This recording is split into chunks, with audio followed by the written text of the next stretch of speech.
senderdus. Ja Piira pääseb löögi!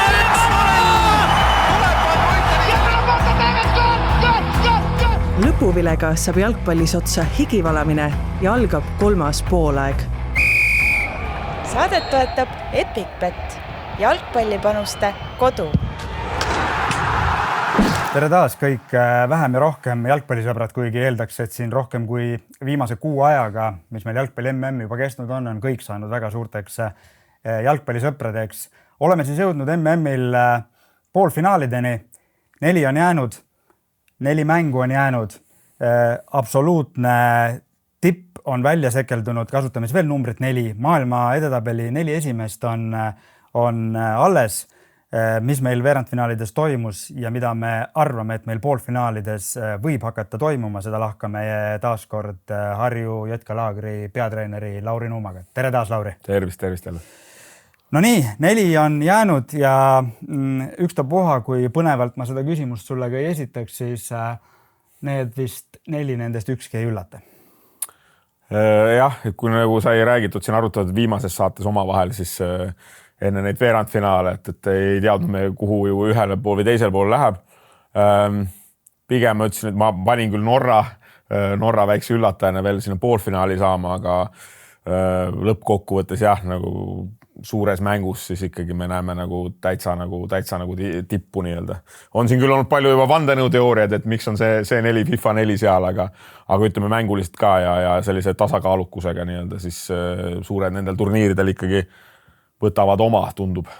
Ja noh, ühtpidi ju oleks olnud omapärane, kui oleks saanud 4 Euroopa võistkonda, mis ei olnud liiga kaugel, aga samas, et siin on ikkagi tiitlikaitse Argentiina, siis toomas sellist geograafilist värskust on ju vist tegelikult ikkagi positiivne.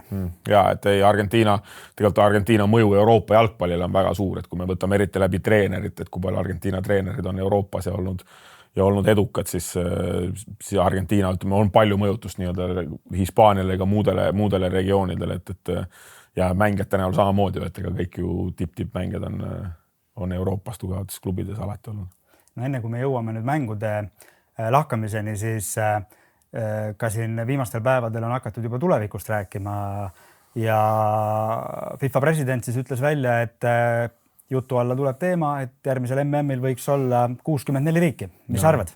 Hetkel ma oleks kriitiline selle suhtes, et ma arvan, et kõigepealt on vaja süsteemile nagu anda vähe toimetamisaega, et ma arvan, et see nagu väärtus saada jalgpalli MM-ile prooviks võib-olla paar MM-i selle sama riikide arvuga selle 48-ga, siis see nagu, ma arvan, annaks sellist püsivust nii-öelda. Ja siis me näeme nagu, mis sealt edasi saaks kahe näiteks MM-i pärast. Ma arvan, see oleks huvitav. Ma arvan, 64 on hetkel mulle tundub küll liiga palju. No kui ma rääkisin Eesti koondise peatreeneri Jürgen Henniga enne seda Infantino avaldust, siis, ja meil oli ka MM-i laienemist juttu, siis ta muidugi niimoodi naljaga, mitte pooleks, aga naljagagi ütles, et no laskem siis juba kõik peale, et sobiks ka meile. Jah, see ongi selline nagu kahe otsaga asi on ju, et ma arvan, see nagu looks võimalusi ka väiksemate riikide, muidugi ilmselgelt rohkem, ka see MM me nägime juba Curaçao või Roheneeme saared, et see loob võimalusi ja loob sellised toredad muinasjutt, aga samas 64 ja võib-olla selle MM-i puhul natukene Euroopa inimesele natukene võib-olla ebaõiglane nagu hinnata neid kõik asju, seepärast, et no olgem ausad, kes on vaadanud kõik mängud ära, need on super täielikult müts maha nii-öelda, aga ma arvan, et need inimesi ei ole, et see ajaline faktor seal, et need kõike mänge näha, aru saada, mis see tase on nagu selline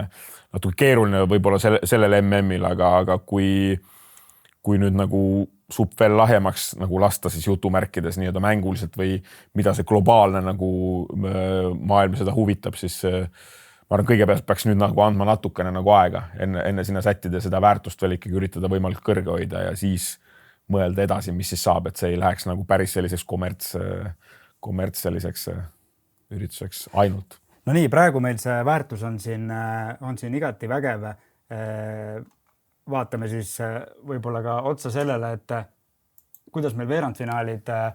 toimusid ja meil on saade siis üles ehitatud sellisena, et me alustame sealt altpoolt ehk et viimati toimunud mängudest, kus siis moodustus Inglismaa-Argentiina poolfinaalpaar ja kas oled nõus mu sellise üldistusega, et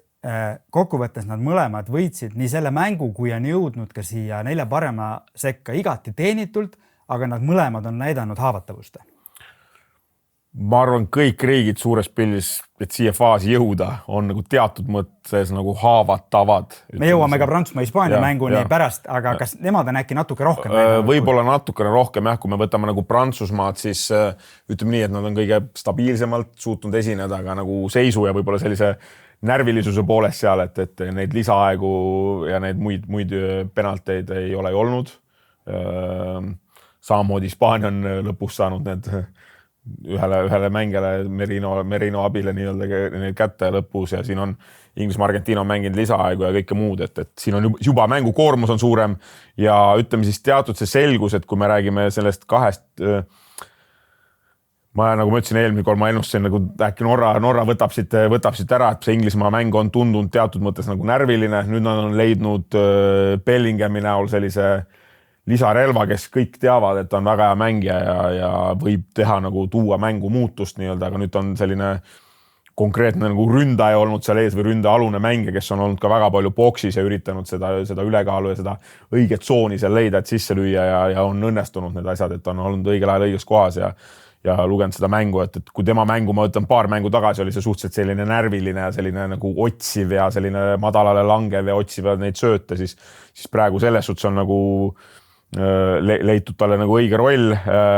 Norra oleks võib-olla oodanud ka nagu natukene aktiivsemalt pressi ja selline, neil oli paras selline jalutamismäng ka Brasiiliaga nii-öelda seal, kes keda nagu nõelab nii-öelda ja Norra omas palju palli, siis ütleme nii, et lõppkokkuvõttes nagu see pikem turniir seal nagu väiksed asjad loevad ja väiksed õnnestumid ka loevad, et see näiteks seesama Bellinghami teine värav, ehk siis võiduvärav sinna Norra vastu kauglöögist ja teine pall ja kõik need muud olukorrad, mis seal tulid, et seal on marginaalid nagu väiksed, aga Inglismaal ma ütleks, et on alati nii, kui nad on kuskil võistlustel edasi saanud, on selline, et pigem nad sellel momendil on siis kuidagi midagi ebaõnnestunud, on see penaltite või muude asjade näol. Ja Argentiina, Šveitsi näol, ma arvan, et seal on nii palju erinevaid nagu otsuseid seal sees, mängu sees, et ma arvan, Šveits oli väga hästi mängus sees. Argentiina on näidanud haavatavust sellega, et kui nad on palliga, nad on väga head, väga huvitavad. Ehk siis selline mängijate omavaheline suhestumine, see mängu ühendamine ja keskelt ründamine, nad on väga osavad selles ja Messi on üks nendest, kes seal dikteerib nii-öelda nagu peaaegu nagu treener väljakul neid teiste mängijate positsioone, aga kõik, mis puudutab siis kaitsemängu ja kui nad peavad madalamale langema ja seal on ikkagi nagu, seal on võimalik nagu pahandust teistel võistkonnal teha ja Šveits tegelikult ka nagu oma kiirete äärte ja nendega nagu suutis nagu lõpuks seda survet luua ja siis see punane kaardi olukord muidugi muutis nagu mängu seal palju nii-öelda, et mida rohkem Argentiina saab palliga mängida, seda ohtlikumad nad on ja lõpuks nad on ka selle turniiri käigus näidanud, et mida rohkem nad suudavad ennast selleks suruda, siis nad lõpuks loovad nii palju võimalusi, neil on kvaliteet, et lahendada see ära nii-öelda nagu, et selles suhtes oodatud võistkonnad on poolfinaalides, see on selge, aga ma arvan, mitte kellelegi ei tulnud siit nagu sugugi kergelt, kui siis ainuke, kes kõige veenvam oli neist Prantsusmaa, seepärast et Maroko ei andnud seda vastupanu võib-olla ja piisavalt selliselt arrogantselt siis seda, et nagu minna sinna ja võtta see. No Prantsusmaast, Hispaaniast räägime, aga tulles nüüd korraks Inglismaale tagasi, sa mainisid ka vähemalt 2 korda sõna närvilisus. Sa rääkisid ka Bellinghamist. Jälgides ka seda, mis Inglismaal toimub, mis ei ole muidugi mingi üllatus. See on iga suur turniir niimoodi, ükstapuha, kas selle suurturniiri nimi on MM või EM. Kogu see ootuste koorem ja see pinge ja ma julgen väita, et see ei tundu siia, kes me tarbime seda Inglismaa meediat ja jalgpallikultuuri rohkem, aga see päriselt ongi selline, ma ütleksin isegi neurootilisem kui mõnes muus jalgpalliriigis, kas või kui vaadata seda mängujärgset Thomas Tuchel ja selle sama Bellinghami, see oli ikkagi konfrontatsioon, sõna otseses mõttes, mitte mingi meedia võimendatud asi, et ma siis kuulajale ütlen ära, et kui Tuchel ütles pärast mängu pressikonverentsi, et mina olen treener ja pean analüüsima mängukäiku, mitte ainult mängu tulemust, et niimoodi me saame oma sooritust parandada ja fakt on see, et me mänguliselt tegime ise oma elu raskeks, mille peale siis Bellingham teatas, et whatever, et treener vist ei tea, kui raske nendes tingimustes Haalandi, Ödegaardi, Nuusa ja Sörloti vastu mängida, et võta või jäta, see midagi näitab. Ja, ma arvan, et samamoodi nagu me räägime Inglismaast, siis me ei tea tegelikult Argentiina siseselt, et milline pinge on seal, et seal on Messi ja kõik jumala staatus on seal nii-öelda, et see on nagu kui sealt ei tule midagi või ütleme nii, et see palju seda pinget on maandanud Argentiina mõttes, siis see eelmine MM-i tiitel on ju, see on selge, aga enne seda see oli ikkagi nagu maania nii-öelda nagu, et kas ei saagi. Inglismaa puhul ma ütlen, et see võib-olla on nagu sarnane ka teatud mõttes Eestiga, et oma asju on alati hea, kõigepealt kommenteeritakse nagu nii-öelda nagu negatiivse läbi, et miks ei õnnestu, mida ei saa, miks ei oska, kuidas ei tule ja nii edasi, et seal on see selline jalgpallurite nagu kultus sellega ja võib-olla teatud ka selline suurturniiride ebaõnne kultuur juba nii-öelda ebaõnne nende arust siis, et ta peab tulema koju ja nii edasi. Millega tegelikult nendele mängijatele pannakse, nad võivad ükstapuha kui head mängijad ja kui tugevad isiksused olla, aga neile pannakse surve peale. Ja see surve pannakse peale, treeneril pannakse surve peale, Tuchel on ka ainuke treener sinna alles olevatest, kes siis on nagu võõrriigi koondise juures on ju, et ja nii edasi, et mida ei ole ka ja enne siis nagu juhtunud palju, et see nagu, et nii kaugele jõuad ja see surve, et see tunnetus, see läbi selle negatiivsuse või selline ka võib-olla samastusse selliste Inglise inimestega, tema kommentaarid pärast mängu, et me ei ole veel jälle seda Inglismaa parimat mängu näinud nii-öelda. No ma ei tea, kui kõrge nüüd ootus on, et me näeme nüüd seda poolfinaalis, kus pinged veel kasvavad ja veel suuremad ja mängijad saavad aru lõppkokkuvõttes, et nagu tulemus loeb, asju on vaja edasi saada, ilm, konditsioon, vastased ja nii edasi, see mull, mis sinna ümber luuakse, mis ka Haalandi ümber on loodud ja enne seda mängu loodi, et nüüd nagu Inglismaa, no temaga hakkama küll ei saa nii-öelda, et see nagu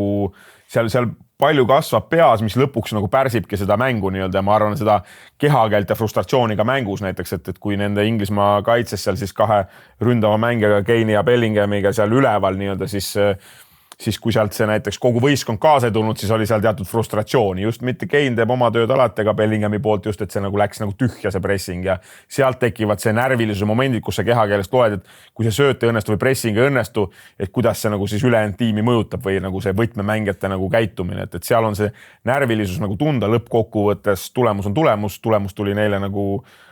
sealt poolt ära. Ma arvan, et Norra see sama mäng ei saanud võib-olla seda maksimumi kätte, mis neil nagu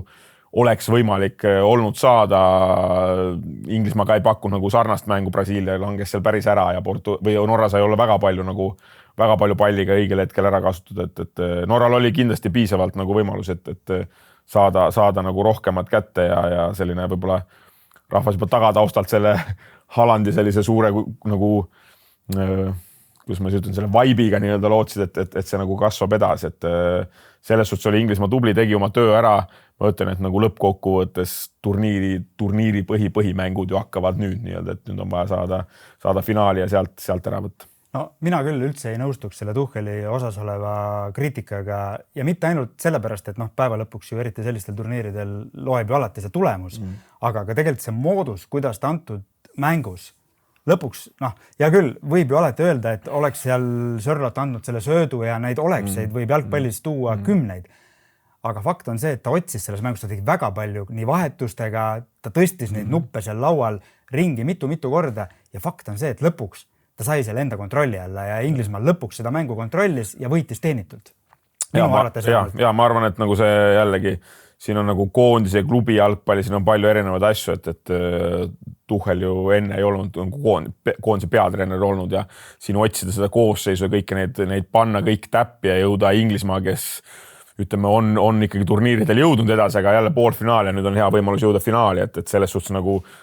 töö tulemuse mõttes on ka väga asjalikult tehtud ja need mängijad ja kõik muud need rollid nii-öelda, keda ta on sinna valinud, alati on võimalik kritiseerida, sellepärast et inimesed kritiseerisid juba alguses seda, et näiteks teatud mängijad ei ole seal koondises, on ju, et nagu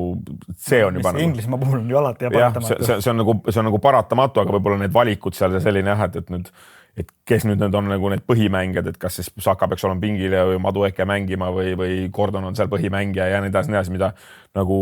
ühel määral oodati, teisel määral võib-olla nagu nii-öelda siis mõelda, et see ei ole ju nagu kõige säravam nagu esitused meil klubi jalgpallis olnud võrreldes teatud mängijatega, et lõppkokkuvõttes see võistkonna nagu loeb, see dünaamika loeb ja neid nuppe liigutada paika nagu intensiivse turniiri raames ei ole kunagi lihtne, see on treeneril nagu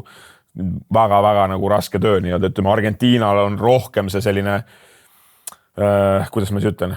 väga muidugi detailsed treeneritööd, pluss siis selline üldine dünaamika, kus võistkond on harjunud võitma juba teatud moodi ja mängima teatud moodi, nii-öelda, et see identiteet on nagu tugevamalt sees. Inglismaa on pidanud selle käigus ka nagu kasvama ja looma rohkem, nii-öelda, et selles suhtes tuleb seal selline huvitav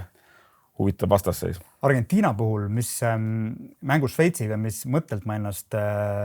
tabasin rohkem kui varasematelt mängudelt, kuigi nad ju tegelikult ka 2 eelmises ringis ikkagi nende staatuse kohta koperdasid, võites siis 3-2 nii siis eriti see Egiptuse mäng, no see oli ikkagi täitsa blindrist välja tulek, aga tegelikult nad ei häbenenud, Šveits mängis siis mees-meest julgelt, kõrgelt ja kui need olukorrad olid, Scaloni oli ilmselgelt andnud korralduse, et me ei hakka sind alt leiutama ja väravaht Martínez pani siis korduvalt ja palju pikka palli, aga sellest hoolimata ikkagi kuni selle Šveitsi rumala punase kaardini, jätame siin praegu lahkamata, kas see oli asjaajast või mitte, sellest võiks eraldi saate teha. Šveits sel hetkel juba kontrollis minu jaoks mängu. Ja et see tuleb nüüd huvitav olema ka, kui me räägime juba järgmist poolfinaalist edasi, ühendas seda, siis millise strateegia võtab Inglismaa, kui kõrgelt nad lähevad näiteks Argentiina vastu, et kas nad võtavad vähe niši sealt nüüd Šveitsi pealt, et minna ülevalt ja rohkem mees-meest, et mees-meest me teame, et seal peab tulema läbi siis selle kolmanda mängija nagu tihti välja seal kasutama teatud sellised sööted mängijad saada sinna vabasse tsooni kõigepealt liikuma, kui vastane pressib ettepoole, kas Inglismaa julgeb võtta seda riski. Pigem ütleks, nad esimesed situatsioonid julgevad ja eriti kõrged, kui on väravalöögid vastasel ja need edasi, ma arvan, et muul puhul nad langavad alla kompaktsemaks. Ehk siis seal jääbki saladus, et nii kui Šveits suutis pressida Argentiinalt kõrgelt ja hoida need võimalikult kaua või ütleme siis nagu raskestes situatsioonides palliga, siis on Argentiinal keeruline. Nii kui sa langed ära, siis nende selline ühenduvus ja selline, kui see press ei ole 100% aktiivne, nad suudavad panna sind liikuma nii nagu nemad tahavad. Ehk siis see saabki olema seal palju nagu küsimust ja nüüd on selline ja nagu jälle, kas on nagu, mis lähenemise nüüd see Tuchel läheb, seal on jälle kahte moodi, et kas siis kui üks õnnestub, siis on kõik hästi, aga ja võiks siis teine ja sa langed ära, aga et see oli ka õige, aga siis nad lõid ära, et seal piisab 1-0 ja ongi kõik, et väga raske nagu keeruline valik, arvestades Inglismaa mängijad praegusel hetkel või nende sellist liini kõrgust, et ülemised tahaksid võib-olla rohkem minna, teised on teatud nagu kiirusega võib-olla natukene hädas, Argentiina vastu võib-olla pluss võiks olla see, nagu Šveits tegi ka, et kõrgelt peale mõlemad äärekaitsed nagu ülesse poole, et seal ei ole võib-olla nii nagu suurt kiirust karta näiteks võrreldes Prantsusmaa või mingi muu mängiga just sinna liini tagumisse, et võiks võib-olla suruda seda liini üles, et Inglismaal ka nagu, aga nagu see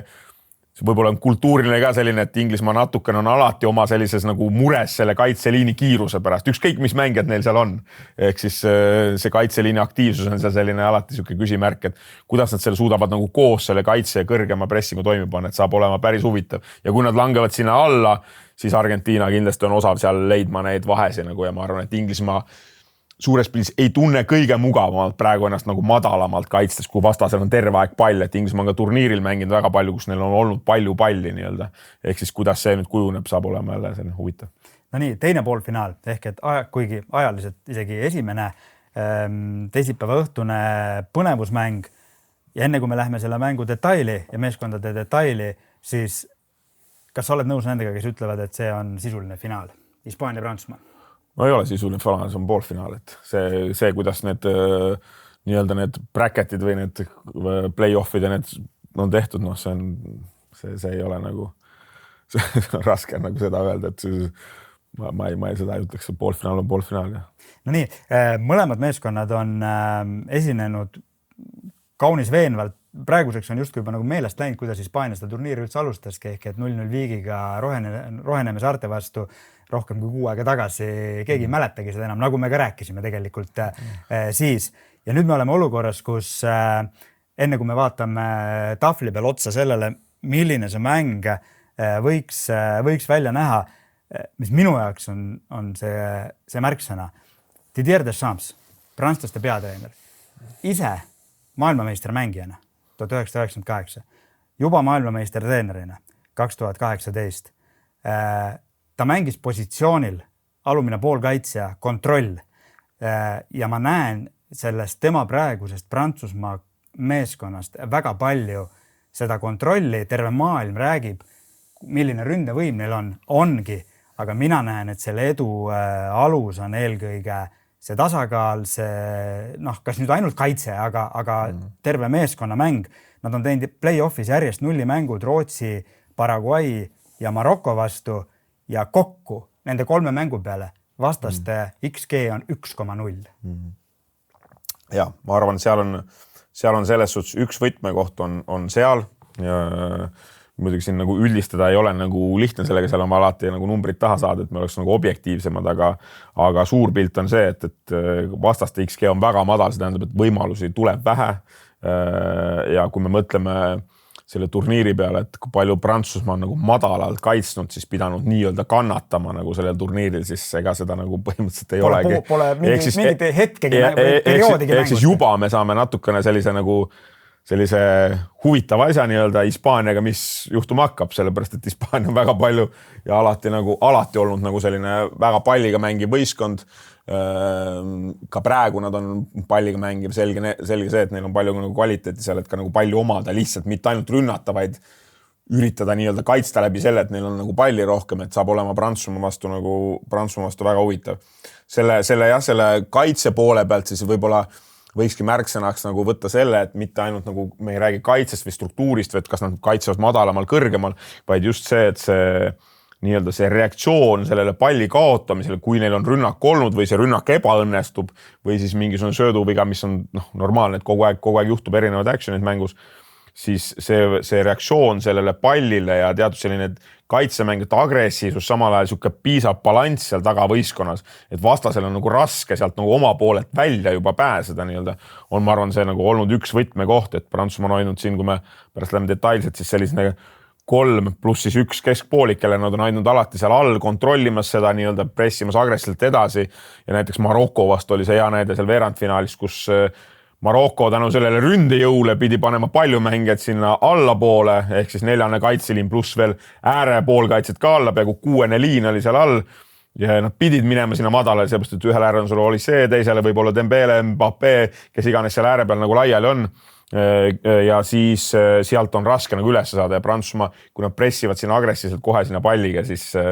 sealt august nagu satsid ei pääse välja nii-öelda ja neil on piisavalt kvaliteet, et domineerida seda tempot siis, et kas rünnata kiiresti või aeglaselt nii-öelda, et neid ülekaale teha, et Prantsusmaa selles suhtes on nagu olnud väga nagu selge, kuidas teha ja kuidas pressida peale palli kaotust. Ka Hispaania tegelikult on agressiivne selles palli kaotuse momendis. See on selline, mida me ka siin enne jõudsime arutada, et see on selline juba emapiimaga kaasas asi tänapäeval juba. Ma tsiteerin Pablo Zabaletat, kes on endine kuulus jalgpallur, mänginud ka Hispaanias, praegu siis FIFA tehnilise grupi liige ja tema siis värskelt analüüsis, siis seal FIFA analüüsis Hispaanias iga regioon riigis, nad teevad täpselt sama asja. Nad teavad, et need 2 ja 3 sekundit pärast palli kaotust on otsustavad. Kõigil on need põhimõtted veres juba noorteklassist saadik. Ehk et iseenesest ei ole ju need mõtted midagi revolutsioonilist tänapäevases jalgpallis, aga kui me vaatame, kuidas see Hispaania mängib ja mida tegelikult Luis de la Fuente on isegi tegelikult Hispaania mängu muutnud, aga see printsiip on ikkagi neil kogu aeg sama.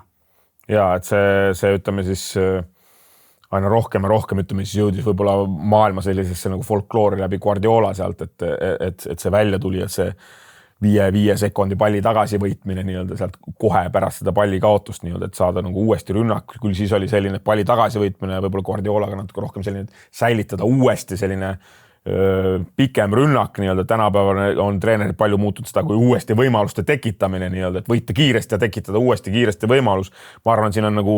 mõlemal on sellist nagu võistkonna niisugust modernset miksi nii-öelda nagu Prantsusmaa kindlasti kohe sirgjoonelisem natukene, et minna, kuigi Hispaanias on selline printsiip sealt ka juba, et see,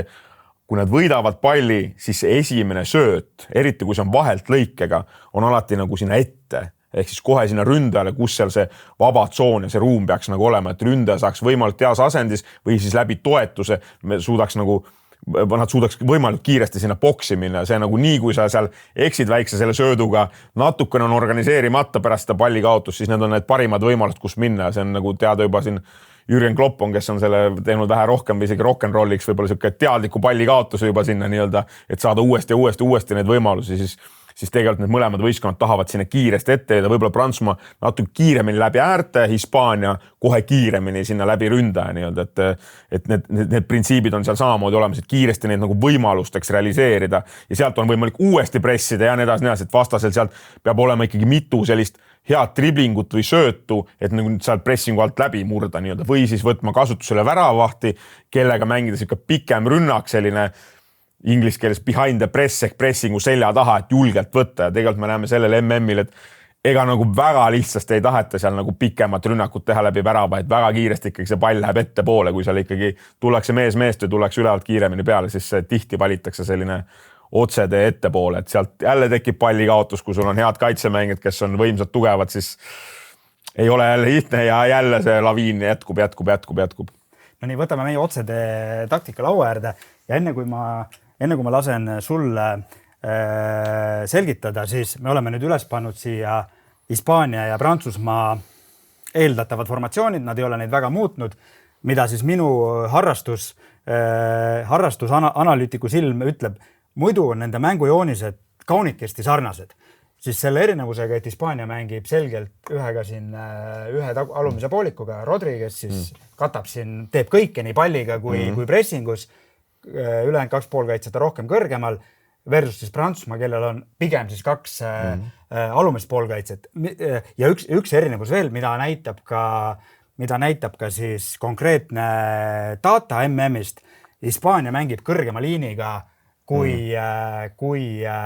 Prantsusmaa, mis siis omakorda muidugi see esitab muidugi küsimused, mida see kõrge liin, kui suurt riski see kätkeb selle Prantsusmaa kiiruse vastu? Ja, et siin jääb nüüd nagu selle mängu kontekstis, mis kui me räägime tuleva mängu kontekstis, siis võib-olla selline põhidilemma jääbki see, et mõlemad võistkonnad siin turniiril on harjunud mängima palliga, neil on palju palli, nad tahavad domineerida neid võimalusi. Mõlemad võistkonnad, kui me võtame siit Hispaania, nüüd nagu selle rünnaku, mis iganes siis kõrgusel, siis Hispaanial on siis need tõusvad nii-öelda äärekaitsed, kes liiguvad palju ülesse. Siin on siis Yamal, kes liigub siia sisse. Kes, ma ütlen vahele lihtsalt remargi korras ära, on saanud tohutult kriitikat, sellepärast, et ootused on olnud meeletud, aga minu arvates on ta mänginud meeskonna jooks väga kasuliku MM-i. Jah, ütleme nii, et eks ikka maailm ootab imejutte, ime lapsi, muinasjutte ja nii edasi. Poiss on 2007 sündinud mängija, et selles suhtes ta on nagu, ütleme nii, et muidugi sa oled näidanud, et sa oled väga hea mängija, kõik ootavad, kõik rahvas ootab ja nii edasi. Ma arvan, et siin on palju, võime rääkida populistlikku juttu, räägime nagu mängus siis on see küsimus, et kuidas on tema võib-olla ka pidanud oma mängu nagu muutma ja nüüd me näeme nagu Prantsusmaa vastu siis, kes peaks siis nagu suutma kontrollida teda nii-öelda. Ehk siis kuidas see Prantsusmaa kaitseb, ma eeldan, et nad ei taha langeda täiesti alla. Ma arvan, et nad nagu usaldavad piisavalt ja nad suudavad nagu ka üle liikuda ja panna neid nagu kinni. Siin on see Lucas Digne, kes siis võib eeldada talle sükst parajalt keerulist mängu nii-öelda. Nüüd on küsimus see, et Prantsusmaa pressingu puhul milliseid tsoone kasutatakse. Hispaania on siin keskel väga liikuv. Nad ei taha siit keskelt minna otse, näiteks kui me räägime Argentiinast, siis Argentiina palju mängeid paneb kohe algselt siia liinide vahele, ehk siis saada neid sööte siit kohe ühendada, et nagu järgmist kombinatsiooni selja taha saada, siis siin Hispaania tahab rohkem ülekaalu tekitada nende poolkaitsetega, aga jääb kogu aeg kombinatsioon see, et nii kui siit keegi hüppab valel momendil välja, nad tahavad üle liikuda, kui saadakse siia selja taha ja mida Yamal ka viimast mängud on muutnud, on see, et see liikumine sisse, siit piisavalt kõrgele, okei. Ja nüüd küsimus on see, kuidas leitakse see Yamal, kui leitakse ääre pealt, okei. Kui leitakse otse siit jalga läbi ühenduse, siis ta on valmis olnud liini taha rohkem liikuma, et kui me vaatame mänge, mis oli jällegi numbrid ja data, et mängijad, kes võistkondades, kes jõudsid veerandfinaali, siis Yamal oli alguse esimesele, siis pärast siis teisel kohal nendega, kes tegi neid väikseid pakkumisi liini taha, mis on tegelikult, kui me vaatame, mis me vaatame, kui me mõtleme üldse tema profiilile ja kui me detailselt mängu ei vaata, siis mõtleme, et ma oma silmaga ütleks ka, et kas see tõesti on niimoodi. Ehk eelmist mängust me mäletame võib-olla sükest 2 selget situatsiooni, kus see pall tuli siit, siin oli veel pressing ja see liikumine oli siit ja siis ta oli uuesti siit. ja see pall sai siit poolt minna. Ehk siis nagu ta on pidanud oma mängu kohandamisest, kõik teavad, et ta tuleb siia jalga, siia tuleks see piisavalt lähedale, poolkaitse on lähedal, siin on alati on mingisugune nii-öelda kaver, muidugi see seljatagune kaetud, muidugi siit on võimalik ikka visata neid väikseid sööte siia vahele, aga kui sa natuke suudad teda eemale siit suruda, siis ta peab sellest pallist saama lahti ja jätkama oma liikumist, et selja taha, et see oht peab olema selja taha, et tekiks järgmine variant, et saab läbi teise mänge mängida siit või kolmanda mänge. Ehk siis see tema liikumised ja selja taha on olnud üks see, mis on nagu palju neid aidanud, mis kindlasti isoleerib seda Prantsusmaa kaitset üle liikuma, mis tähendab seda tegelikult, et võtmekoht võib-olla jääb väga palju teisele äärele. Ja kust on need Merino väravad tulnud? Tähelepanu on seal, nad liiguvad sinna ja nüüd on siis vaadates Merino keskelt tulnud. Just, et see pall peab liikuma piisavalt kiiresti nagu teisele äärele, kus siis ütleme siit ülekaalu tekitada teisele äärel on pigem lihtsam. Siin on vaja piisavalt ka mängeid boksi. Hispaania ei ole tüüpiline võistkond, kes siis mängib krosse, kui see äärekaitse jõuab siia üles, nad mängivad ka neid krosse. Me peame aru saama Prantsusmaa keskkaitsete võimekusest, et millised palle sinna panna. Hispaania on selle vastu läinud ka, et tõenäoliselt nad õhust palju sinna Upamecano peale ei mängi ja nii edasi, vaid on väga palju neid cutback ja neid tagasi sööte siit nendest ääretsoonidest siia vahele, kust tuli ka Olmo löök ja kust tuli see esimene värav Belgia vastu teisest pallist, ehk siis palju tuleb siia nagu sektorisse, kus nad jõuavad paljude mängijatega järgi ja nüüd on küsimus see, et kui need mängijad jõuavad siia üles ja see äärekaitse on siin üleval, siis Hispaanial need mängijad liiguvad siia boksi järgi ja Mal alati liigub siia kaasa. Ja nüüd on küsimus selles, kui me räägime sellest nii-öelda counter defense või siis nagu rest defense, mis iganes me inglise keeles tahame kutsuda, aga ettevalmistus selles, et kui see palli kaotus tuleb nii-öelda, ehk siis see mängijad on suhteliselt koos selle ala peal, kui see hetkel see läbimurre siis peaks tulema nii-öelda. Ehk siis tihti see mängija liigub juba keskel siia äärekaitse juurde, ehk siis tal on võimalus jõuda, kui see pall peaks tulema siia üle tagumisse posti. Ta jõuab siit üle nii-öelda, võib-olla see 5 kasti laiuselt, aga ta ei saa liiga vara sinna minna, sellepärast et muidu on nad siit kadunud, siit on üks palli võitmine ja juba on probleem, kui siit üks poolik hüppab välja, saab minna. Tihti Hispaania võtab selles suhtes nagu kui me paneme nüüd Prantsusmaa mängid natuke allapoole, aga nad suured riskid, nad mängivad 2+1, nende kaitset, nad on harjunud Barcelona ajal küll mängima, Kubarsi on siin, nad Lorente asjad, nad nagu on harjunud mängima, aga olgem ausad kiirusega. Neil tuleb olema kindlasti probleeme, et tegelikult ka sellel MM-il juba on olnud nagu küsimusi ja probleeme, kus on sellised 50-50 situatsioone, kas nad lapivad selle ära või mitte, nad on tublid, nad on kiired, nad mängivad Barcelonas, Kubarsi mängib väga kõrge liini ja nii edasi. Aga nüüd Dembele, Mbappé poiste vastu seal joosta, siis see tekitab neile nüüd küsimus, et kuidas nad nagu vormistavad selle lõpurünnaku, et põhimõtteliselt peab lõppema mingi löögi, mingisuguse nurgalöögi, mingisuguse situatsiooniga, aga siin samas sektoris kuskil palliga, ütleme siis lihtne selline pallikaotus, mingi selline lihtne kombinatsioon siia sööt keskele, see põhimõtteliselt on Hispaania jaoks nagu väike mõrv tõenäoliselt siia nagu üleminekule. Ehk et praegu me läksime selle rünnakuga Prantsusmaa väravale ära, aga kas võibki olla, et Prantsusmaa loovutabki teadlikult rohkem initsiatiivi, nad teavad, kuidas Hispaania mängib, et see võib tekkida selles mõttes male, et kas Hispaania tõmbab natukene allapoole, kui tavaliselt teades seda Prantsusmaa ründe võimu, ja kuidas Prantsusmaa siis reageerib, et päris huvitav. Ja ma arvan, et siin see nagu, ütleme siis nagu jalgpalli spetsiifiliselt, ma arvan, et kindlasti nad ei taha nagu loovuta täielikult initsiatiiv ära, et ikkagi siis kumb? Prantsusmaa, ehk siis see, et nagu see pressing tuleb olema, siis ütleme,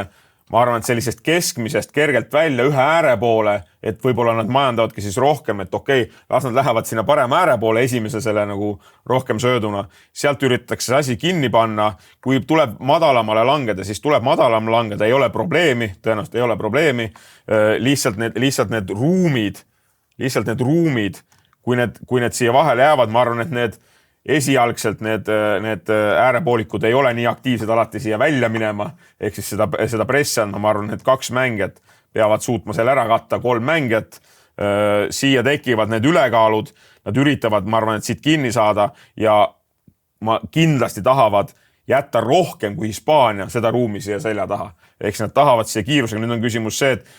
kui aktiivselt Prantsusmaa, kas ta jätab Mbappé täitsa siia, kes lõikab kohe siia ääre peale maha, see jääb palju liikumisi kindlasti, kus neil on Prantsusmaa, see üleminek tuleb siia ääre poole, mis võib-olla keskkaitsel jätab jälle suurema ruumi, ei saa siit katta nii-öelda näiteks võrreldes näiteks Inglismaaga, kus Kane tahab palju see kehasse ühendada ja siis minna, et seda pressi, millele kaitse mugav, seda Prantsusmaa neile tõenäoliselt ei paku, vaid pakub sellist